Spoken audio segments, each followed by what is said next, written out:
Okay, so this is my second time recording this, because apparently I don't enunciate enough, and I'm quiet as fuck, so no music this recording. I'm going to show you how to attach clothes, my kind of workflow for doing so. So here's the this is the top that I was putting on, that I'm going to use for demonstration. This is already attached to kind of show you what we're going for. I'm going to hide this for now. And this is the way I imported it. Appended it from another model.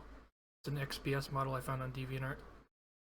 And the first thing I did is I took it from the actual model. I separated, deleted all the other mesh, deleted the other armature as well.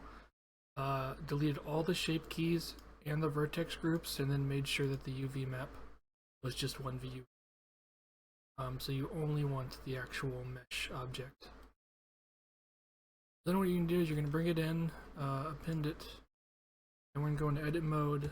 We're just going to kind of loosely fit it. So we're just scaling it here, moving it in place. Side and move forward. Luckily this fits pretty decently on its own. So there's nothing to do.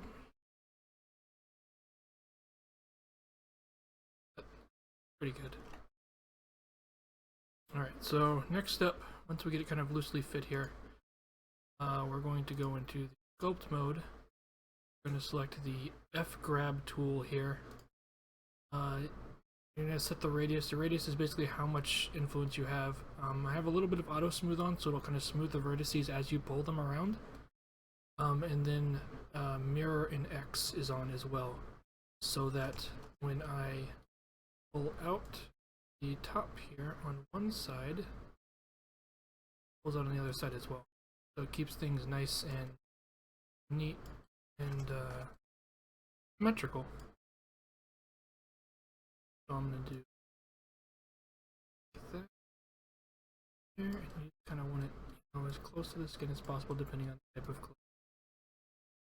That's pretty tight, so close.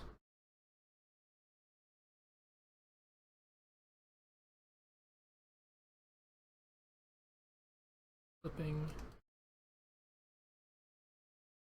Straps need to.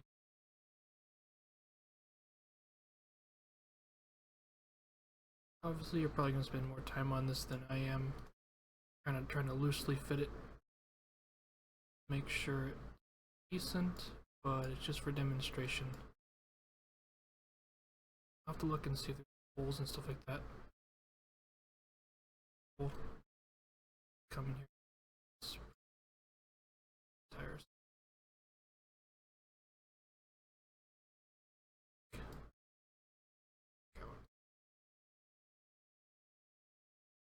Strap.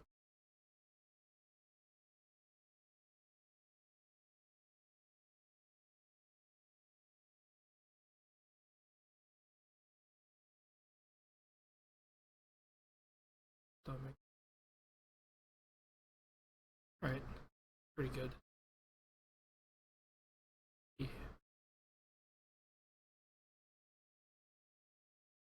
Right. And if you wanted to get more in depth, probably will, depending on their clothing. Go into edit mode, do proportional edit. Usually I'll use the sculpt tool for like broad strokes, and then when I want to get like down into the verts, then I'll use edit. Unfortunately, it's harder to keep things consistent with proportional edit because you don't have the auto mirroring. What you could do is, depending on the mesh, you can just cut it in half and then mirror it back over, which I've done before.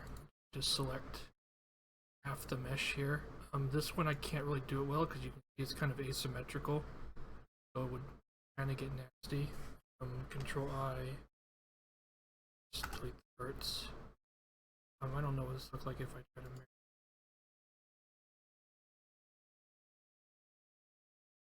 Not gonna.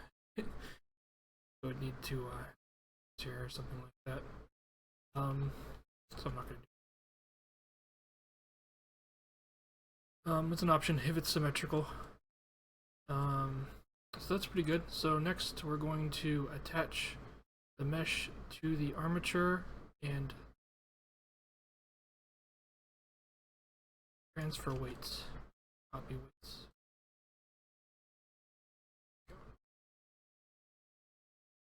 So we're gonna go into object mode. I'm gonna hide the hair, get out of the way. You're gonna need to hide everything that you don't want to transfer weights from. So like the chains here, hair, any mesh that's nearby, that's attached to the mesh you're using to transfer from, will get weights attached to it. So the bones and the chains here will be attached to the back here, and that'll be painting. So we don't want to deal with that. What I'm gonna do is I'm only going to go into here, select my skin only. I'm gonna hit E, separate by selection. Now I can hide all that. Have the body. And once we get that done, I'm going to unhide the armature. I'm going to select the clothing first, then the armature. We're going to control P there, and we're going to set parent to armature deform with empty groups. So what that does here is it basically just creates all the vertex groups for that armature without putting any weights on them. Which, if there were weights on them, it wouldn't matter, we're going to overwrite them anyway. But so now we're going to transfer the weights, so we select the body mesh and the clothing mesh. Go to weight paint mode, put on the weight tools, transfer weights.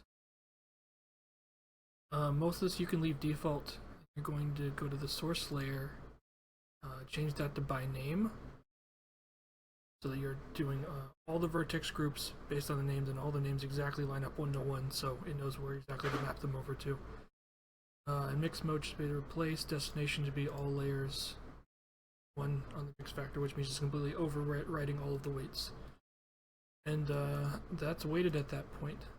So then what you can do is you can test here, just going into pose mode.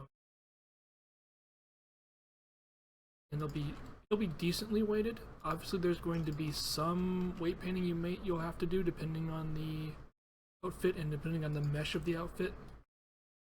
If it tries to do it the best it can, but obviously there's a difference in the topology of the mesh, the body mesh and the clothing, so there's going to be some slight differences.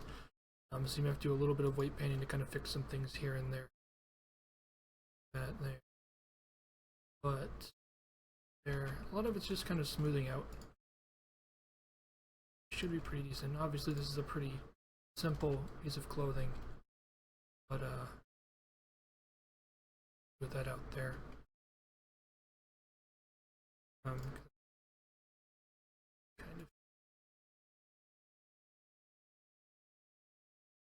that, and we do a lot of that. Oh, okay, so the one other thing I want to do that can get kind of nasty. We're going to go back into weight paint mode. I'll show you. One of the things it does when it weight paints, it basically assigns all of the vertex groups to every vertex. So you can see here the vertex weights. They're all here, but they're all nothing because they're not close enough. What you can do is you want to get rid of all this garbage, because when you're weight painting, it'll do dumb stuff, like it'll attach the ankle when you're trying to weight paint things here, and it'll just throw things in random places and it gets kind of obnoxious. You want to go back into the weight tools in weight paint mode, and you want to go to levels. No, limit total. And this basically removes the lowest weights that aren't necessary, that have no value. You see how there's only 3 vertex group influences, or 2 here. So that'll help a lot with keeping things clean, and I would do that before weight painting, because otherwise things can get really messy and you've got like stuff on the fingers being attached over here and stuff like that. It's kind of gross. But other than that, it should be good. Make sure that the UV maps are named the same. Just join. I like to keep them separated when I'm weight painting.